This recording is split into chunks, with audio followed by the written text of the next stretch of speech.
always by myself. I just found myself talking to her, you know. It was just that her pictures are everywhere.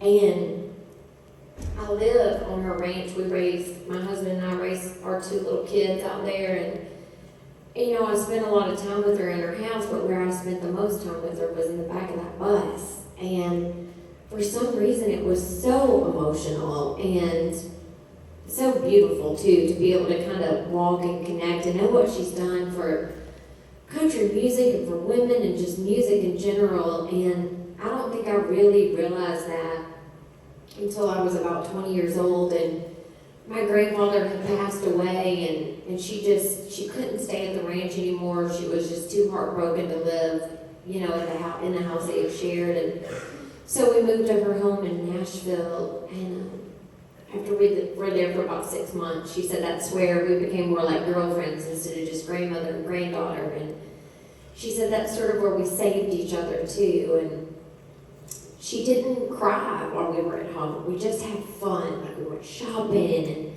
and eating all the time, cooking, almost setting the kitchen on fire, and just, you know, playing dress up and just having the best time. And after about 6 months, she said, you know, Tayla, I think I'm ready to go back out on the road. Do you want to go with me? And for a little girl that grew up watching Coal Miner's Daughter, wanting to be just like her grandmother, that was a dream come true. And we went out, and the first night out, she had this big, beautiful white ball gown on. And I was standing in the wings, and her manager was standing in the wings over there, and we could see each other. And she came out there, and she just started bawling, crying.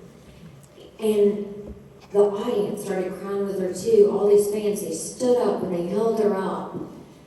And that's when I knew, like, oh my gosh, this is her home. This is where she has lived for 50 years, you know, out here on the stage like that. Like, they're just holding her up. And at her celebration of life, which was at the Grand Ole Opry, she had made the videos, you know, a couple of years before she passed, because she wanted it to be a certain way. And so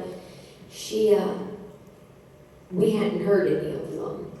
And the first thing you hear is, to my fans, I've been all around the world and I ain't seen much, but what I have seen is you, and I love you, and thank you for loving me. And it was just a moment again for me where it was like, yes, like, y'all did so much for her. You loved her so much that she felt like she was at home when she was out away from her family. So thank you so much for loving not just her music, but for loving my grandmother so much. Thank you, thank you, thank you. And I'm so glad I get to come out here and sing these songs, and that she got to help us create this show, and she let me come out and sing her songs for so long, and she supported it. So even though if I get out here and I act kind of silly or whatever, I'm just so grateful that I get to maybe be an ambassador of her name in some way. So this is the first song that she ever wrote and recorded. It's the first song she ever sang on the Grand Ole Opry. It's called Honky Tonk Girl.